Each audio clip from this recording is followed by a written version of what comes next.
YouTube land, what's up? It's your girl Makai. How y'all feeling out there today? Listen, make sure I got my notes in. I got them intact. Listen, y'all. Let me tell y'all what the struggles of becoming a YouTuber. You'll record something, and sometimes things they just don't go right. So I recorded this video earlier, and I didn't have any sound. But that's another video. I'm going to explain that to you later. Just like I'm going to explain why my hair is big on one side and ain't big on the other. Y'all, I sleep on this side. So this side, oh, wait a minute. Let me get this right. Yeah. I sleep on this side. So this side is thin. And this side is big and bossy. Maybe I didn't pick it out right. I don't know what's going on. I just know I'm here, right? So y'all, today we're going to have a nice conversation. And we're going to have a real conversation. And disclaimer, let me say this before I even get started, right? I didn't show up tonight on December 28th at 6:30 p.m. No, 6:31. To be right or wrong. I just showed up to speak my mind and speak my heart and speak about the space that I am in right now, right? Right. Okay, so let's get started on my topic. If you read my topic tonight, my topic is called internalized racism. Yo, I get hood now, because I am the hood. I'm West Side. And then I'm a geek. I'm Geek Squad. I'm all of those above, you know. So let's get started. So y'all know it's all kind of racisms out there, right? This is true. It's all kinds of racisms out there. But today I want to talk about that one kind of racism. I want to talk about that racism that bothers me. I want to talk about internal racism.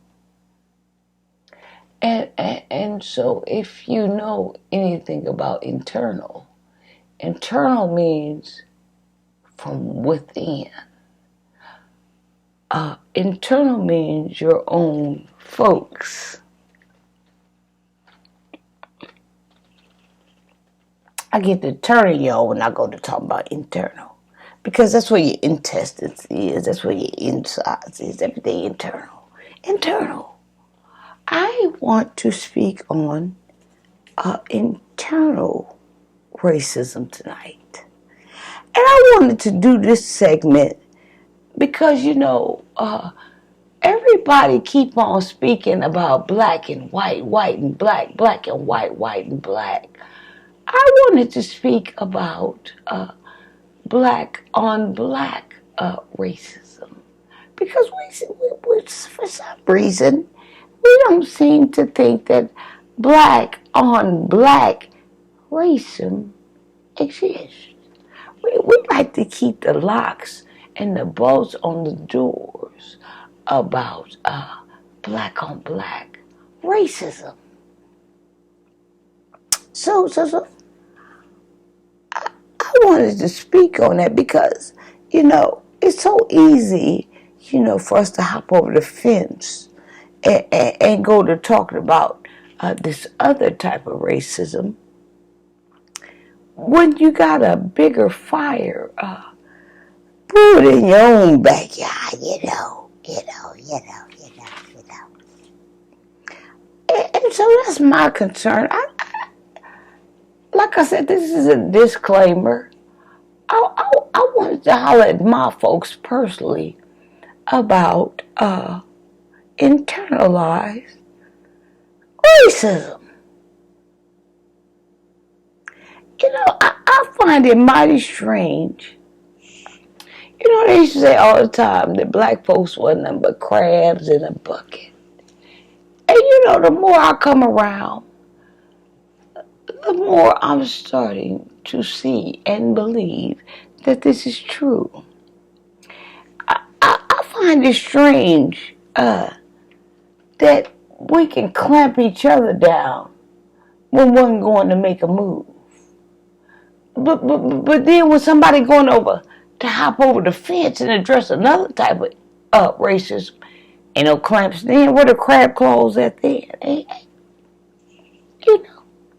So I just wanted to address address myself, one another and show each other how we treat each other. You know, we are the crabs in the bucket. Every time we go to make a move, it's your own folks standing on the door wanting to know what you think you doing. Where you think you going? It's 4:48 a.m. when you get ready to make your grand escape. What are you doing? Somebody up of your kind watching the movie you about to make, you know. And so I wrote out a few examples about how we are, you know. So let me start here, y'all. I have personally myself been on several jobs where I was placed to be with a trainer, right? And the trainer was like myself, you know, woolly hair and bronze skin, ebony skin, you know, pretty black purple skin. However you want to take this, you know, I've been placed on jobs with my brothers and sisters, and they were supposed to be training me for a job. Supposed to be teaching me how to feed my family and my kids and my grandkids, you know. Supposed to be teaching me how to get a check to enjoy life. But you know what my brothers and sisters did when I got to the job and they were supposed to train me? They did everything but trained me.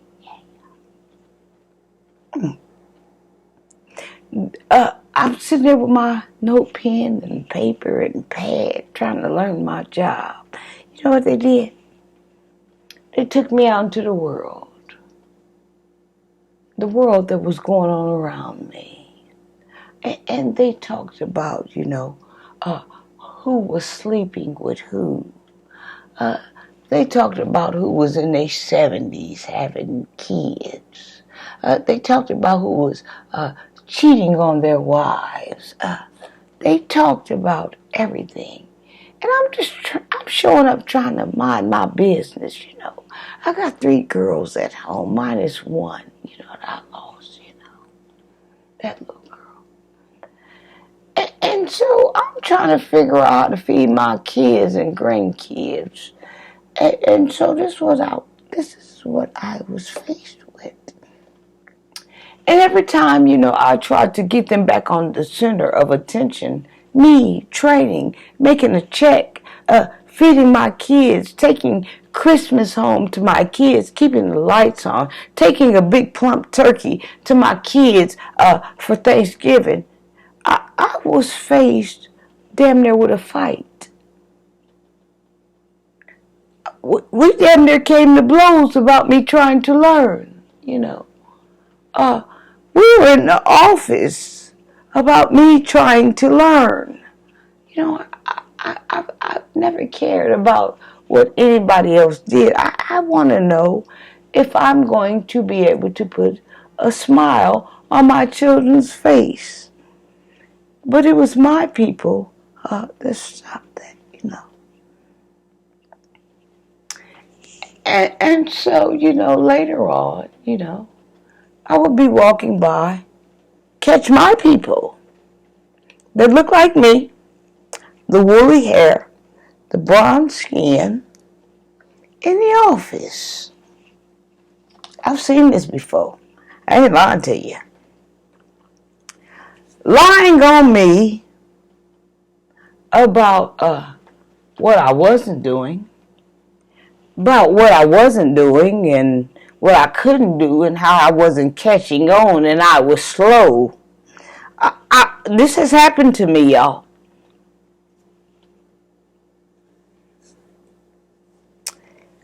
And they're telling the big folks all this stuff.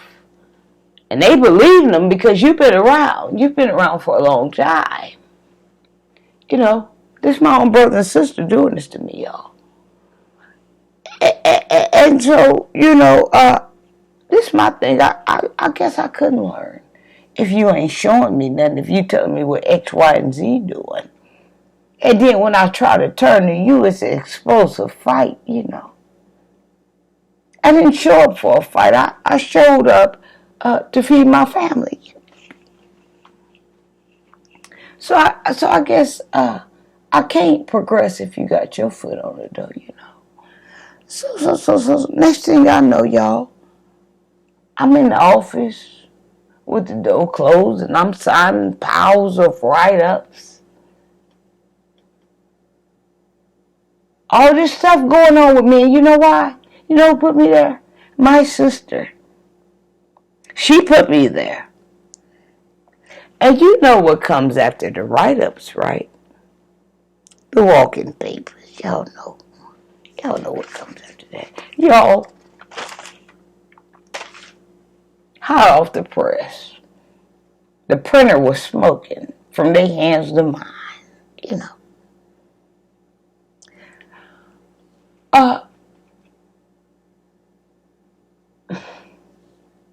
I'm so devastated the way black folks do black folks. So, you know, let me say this. Let me cut through the chase, y'all. When I got my walking papers from these jobs where my sisters and brothers have condemned me and threw me to the fire, I looked around. The Rockefellers wasn't there that day. They wasn't there. I looked for them. When I was going to my car, finna get in my car, the Rockefellers wasn't there. I looked for John D. I looked for William A. They wasn't there. The Rockefellers wasn't nowhere around when folk like me did me what they did me. The Rockefellers wasn't nowhere in the place. No, they wasn't. Y'all, I can remember living in Atlanta, Georgia. And you know black folks all over the scene, so they think. See, that's a gimmick too. And we'll talk about that one day, how they put black folks in Atlanta all over, and the faces you see is black. And black folks run things. Black folks ain't running nothing. They never have. You're a puppet. But that's another segment. Let me go on to what I was saying. Atlanta has it packed off very pretty. It's captivating to the eye what Atlanta is doing. You know, so I remember when I moved to Atlanta, because it was supposed to be in the Black Omega. It was supposed to be the place to be, you know. And my goal was to go down to Atlanta and get myself started and bring my kids down. But that didn't happen. You know why? Because it was folks like me that stopped me from doing that. So let me get back to what I was saying. When I was in Atlanta, I remember looking for a job. And I had my resume all typed up. It was pretty. It was ready to go. It was this and it was that, you know. And I remember riding with my friend that I had met, nice friend, took me in. And y'all, there was hiring signs all over the place. And I'll never forget, because it was this complex. Oh, they had about 4 or 5 hiring signs in the place when you drove by.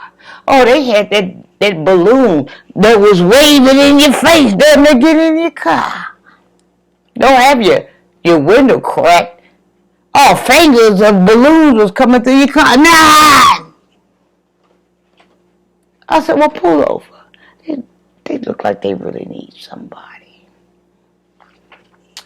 Y'all, I stepped up in that place with my resume ready to roll.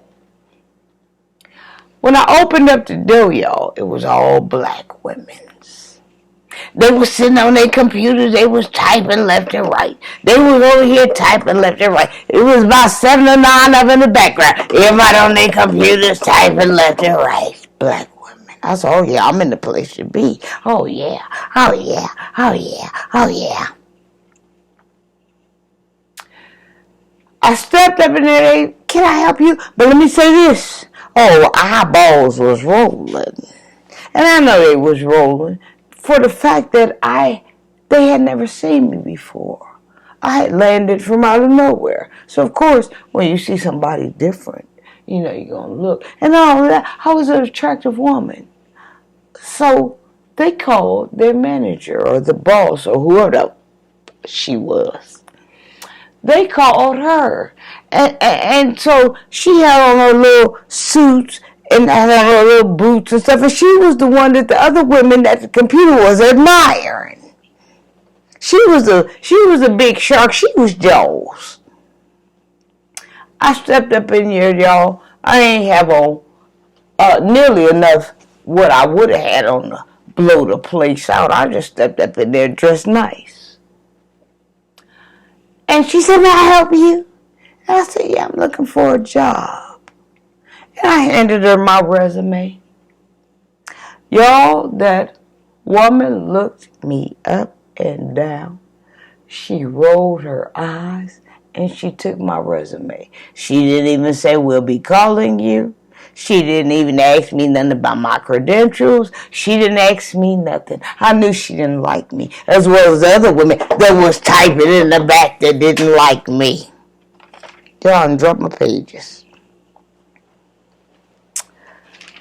So I knew that didn't go over well. My friend was sitting in the back. He had a seat when he stepped through the door. He was sitting in the back. I'm picking these papers up with my toes. And when we walked out of there, I told him, I said, I ain't finna get no call. He said, I don't think you is either. Sure enough, I didn't get no call. I wish I had the name of these damn folks and that woman. I'd blast her right now. And so, as the months went by, weeks went by, seconds went by, hours went by, I never got a call from them. I knew that woman didn't like me. I knew the other woman didn't like me. So, I kept on job hunting because I knew that wasn't finna come through.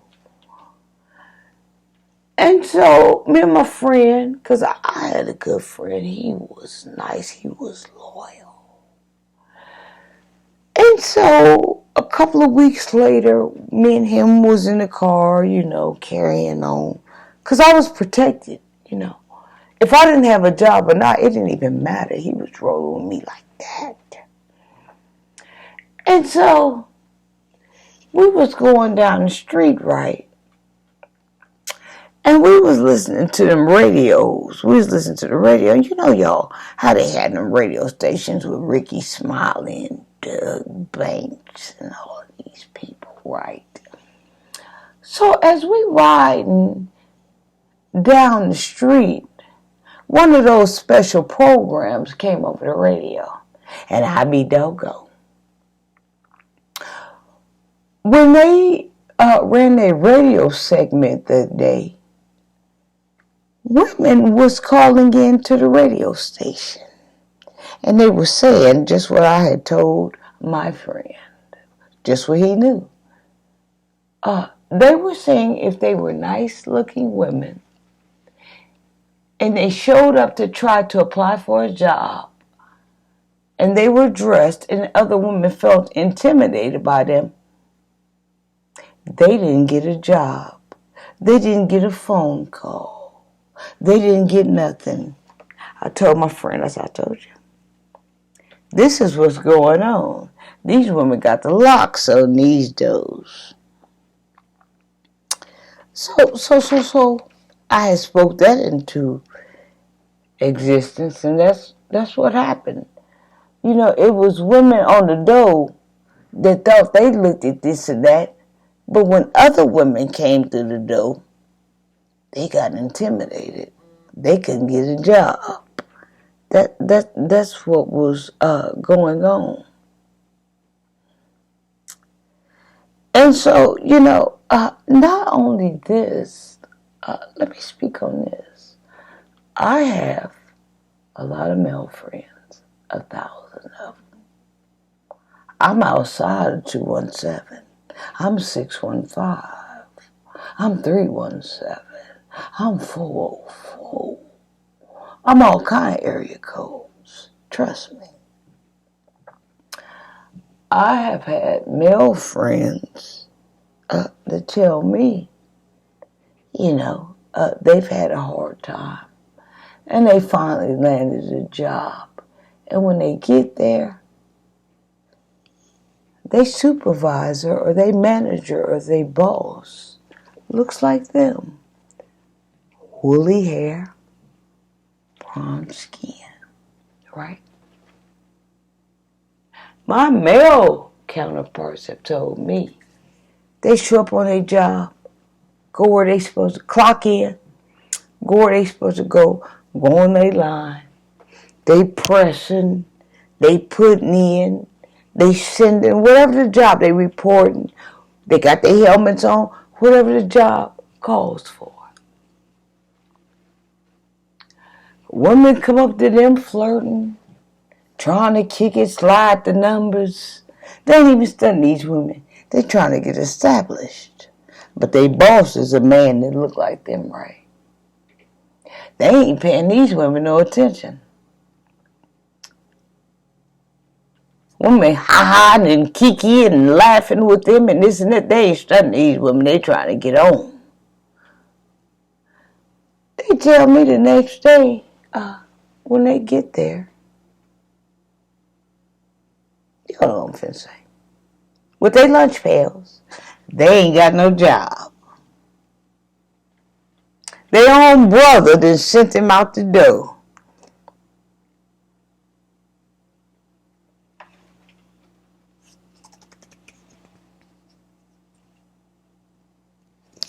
Wasn't no Rothschild standing there when it happened, yo. I asked.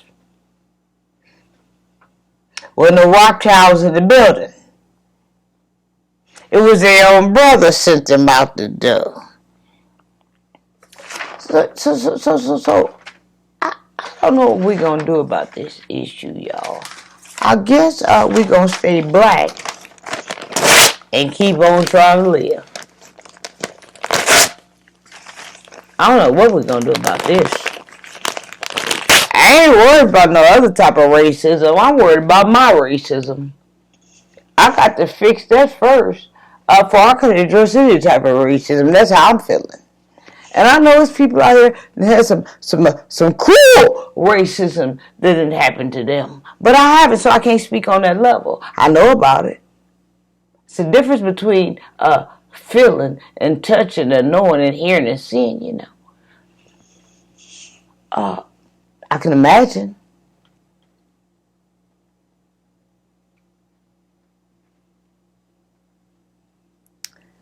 But I'm going to say this here at Cougar's Closet. If you're up under my channel, and you've been one of the ones that have withheld your own brothers, you should be shamed. You don't care about your own brother and sister not being able to prepare Thanksgiving or Christmas for their kids. You should be ashamed. All because the women looking at this man. All because the man looking at this woman, she got to lose her job. My sister experienced some racial stuff at ADM.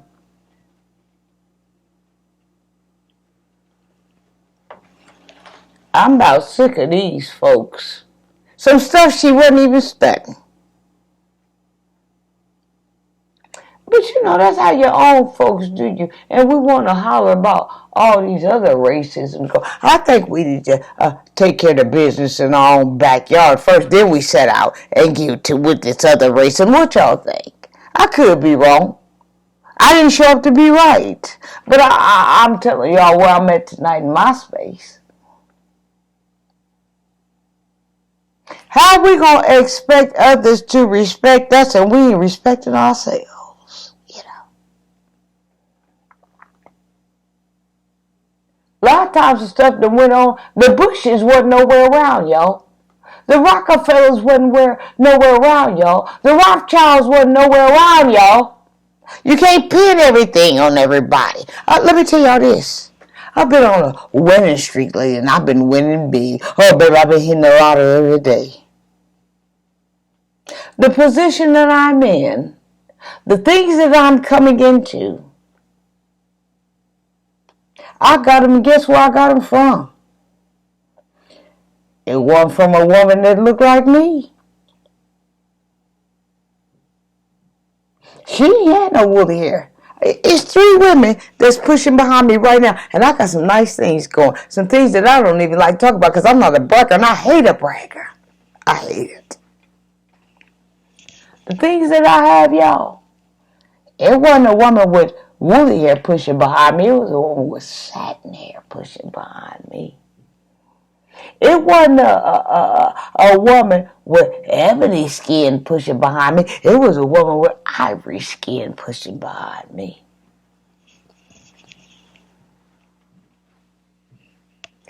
Most of the time, y'all, every time I got attacked and every time I got hurt and every time I got demolished and every time I got my livelihood taken away from me and every time I had to go on my kids to explain, you know who was there to do something to me? The motherland. Oh, the motherland. Black America. Native Indians. Mulattoes. The Moors coming to do more.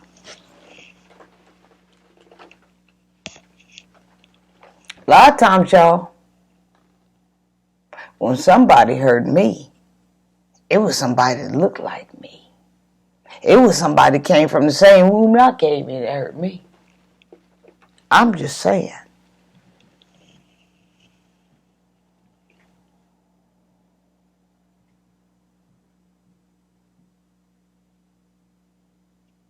It's a shame how we do and treat our own brothers and sisters.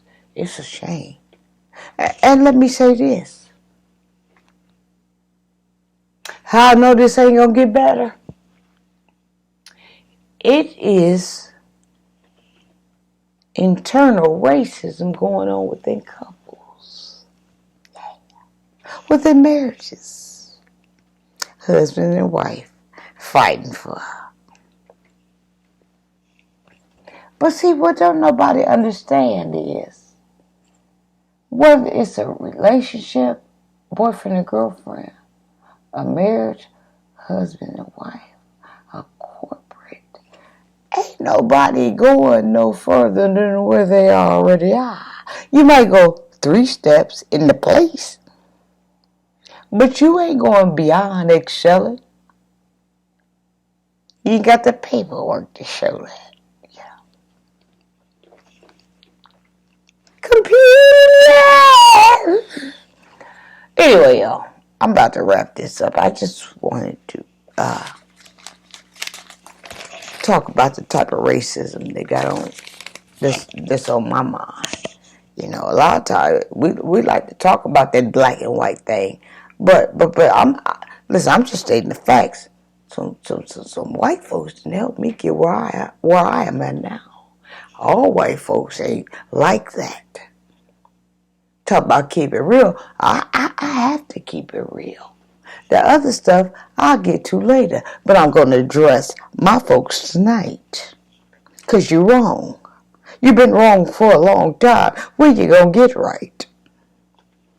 I don't know what's wrong with you, but I know you can cause me some harm.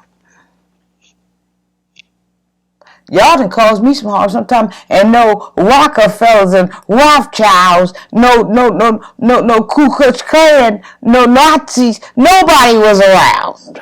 And y'all done done some things to me.